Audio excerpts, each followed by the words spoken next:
참 제가 실수한 이야기를 드리려고 합니다. 목회하면서 교회 안에 이런 일이 없어야 되는데 말이죠. 사실 참 없을 수가 없는 것 같습니다.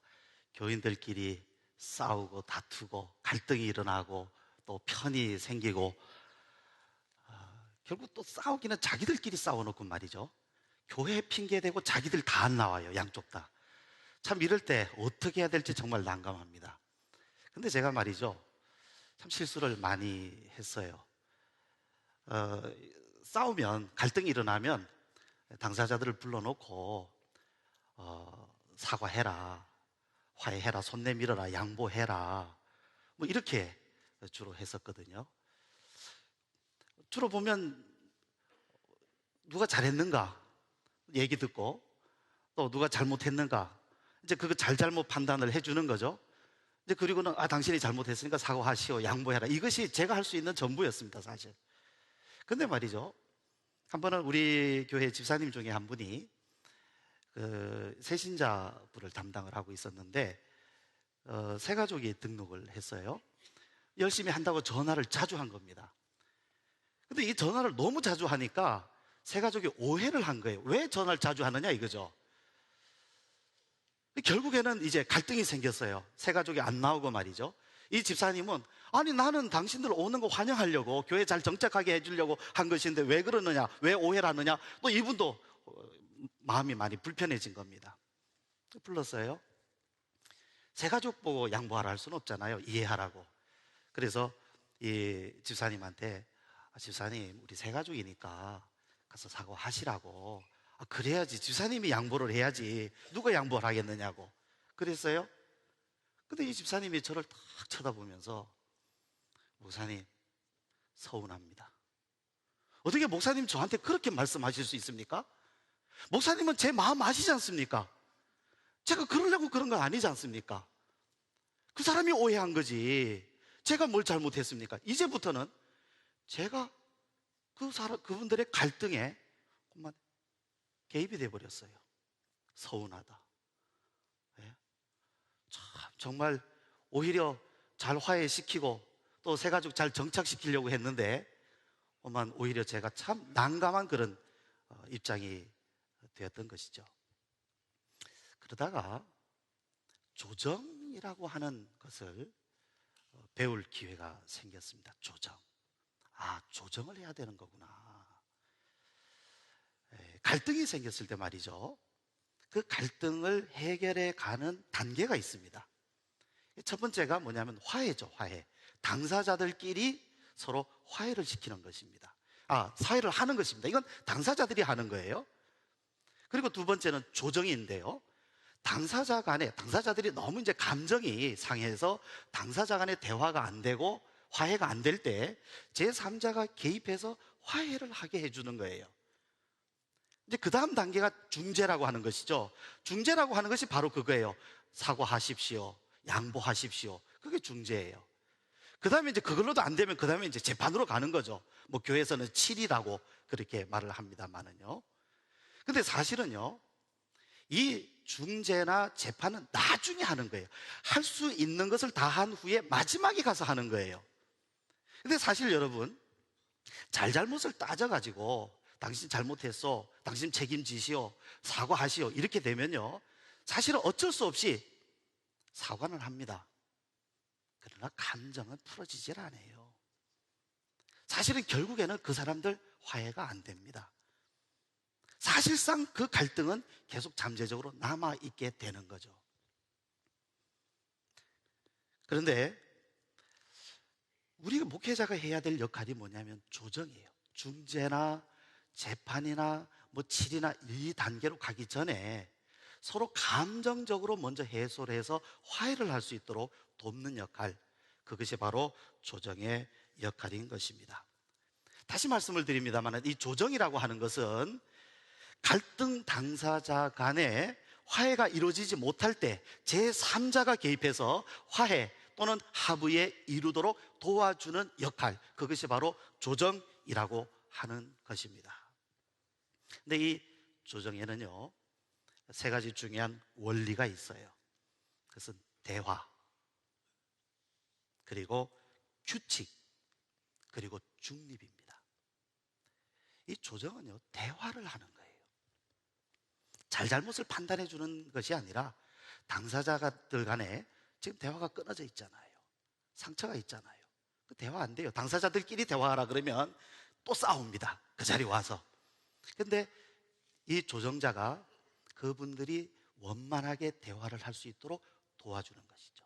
대화를 하게 하는 거예요.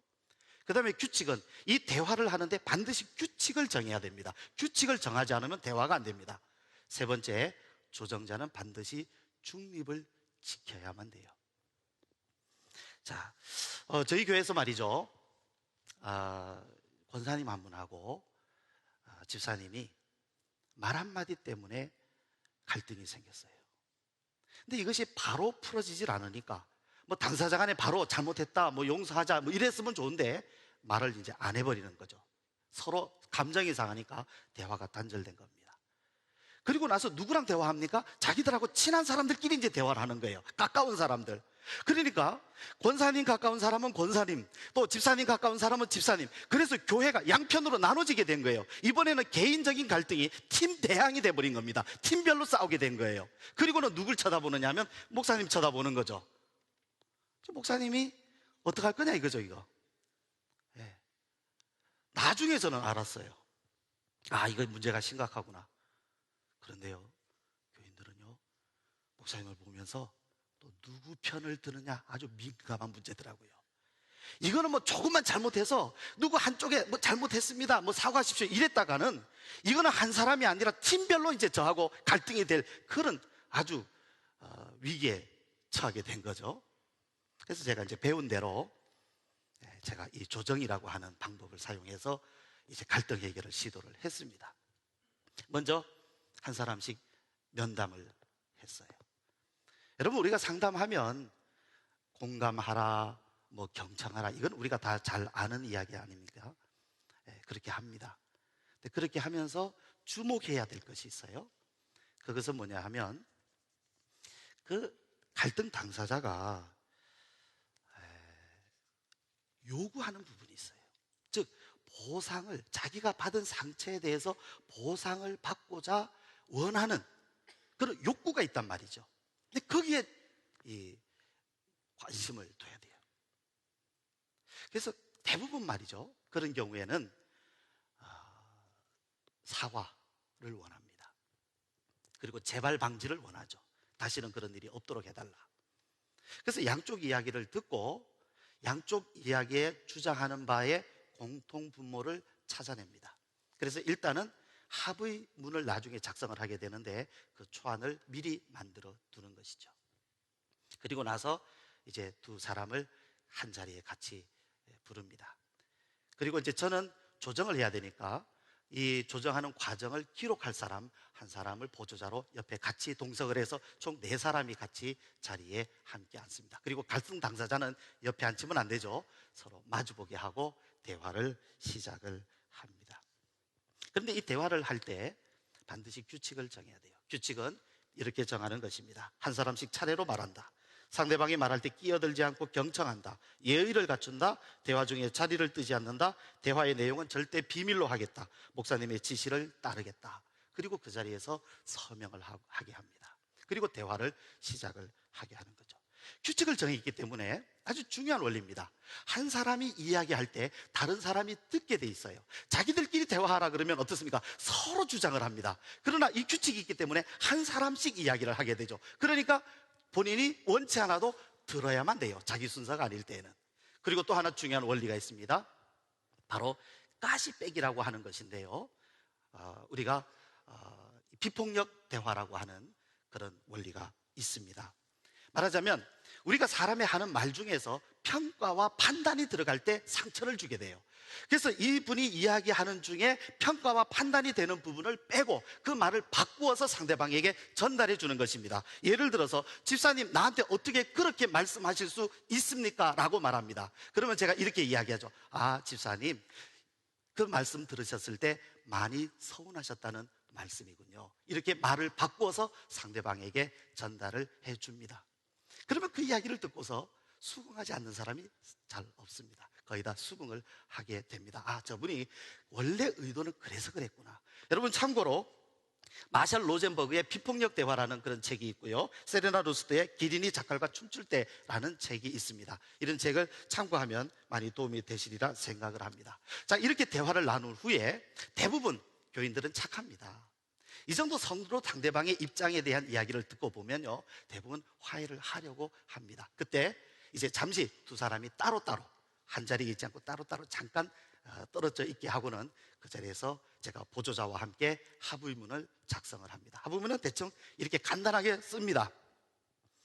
자, 나 누구누구는 누구누구와 오늘부로 화해하기로 한다. 다시는 이 문제에 대해서 자신뿐 아니라 누구에게도 언급하지 않겠다. 간단합니다. 그리고 거기에다가 당사자들이 서명하게 하고 그 밑에다 제가 증인으로서 사인을 합니다. 그리고 그것을 보관합니다. 이제 이 문제에 대해서 다시 거론하면 안 된다라는 약속을 한 것이죠. 자, 대화를 하는 중에 감정이 해소가 됐어요. 그리고 그것을 약속을 했어요. 합의문으로 아예 문서로 문서화시켜 놨어요. 그러니까 다시는 이제 그 문제로 교회에서 분쟁을, 갈등을 일으키지 않게 되는 것입니다. 그런데 참 신기한 것은요, 이렇게 간단한 원리가 교회 안에 많은 문제들, 갈등들을 해결해 주더라라는 거죠.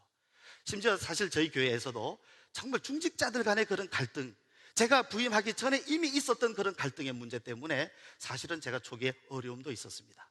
그런데 바로 이 조정이라고 하는 이 원칙을 가지고 이 교회를 그 중직자들이 화해할 수 있는 장을 마련을 했어요.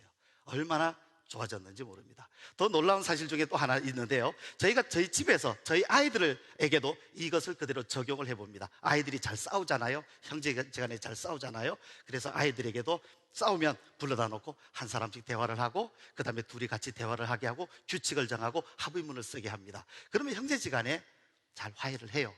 그리고 나서는 이 아이들이 또 지들 친구들에게 가서 또 이걸 해요. 그러니까 또 친구들끼리 싸우다가도 이 조정이라고 하는 걸 통해서 화해를 하고 그렇게 해서 그 친구들 간에 사이좋게 지내는 것을 그렇게 봅니다. 오늘날 교회 안에 이런 갈등, 더 심하면 분쟁, 그것이 오랫동안, 심지어는 몇 년 동안 이런 분쟁에 쌓여있는 교회들을 볼 때 참으로 안타깝습니다. 근데 처음에 누군가 한 사람만 이 조정을 해줬어도, 그들이 재판에 가기 전에, 싸움이 벌어지기 전에 조정을 해줬어도 교회가 평화로울 수 있지 않았는가 하는 이런 생각을 하면서 안타까울 때가 많이 있는데요, 아무쪼록 여러분의 교회는 이러한 좋은 그런 방법을 통해서 평화롭고 또 화목한 그런 교회, 또 목회 현장 이루시기를 바랍니다. 감사합니다.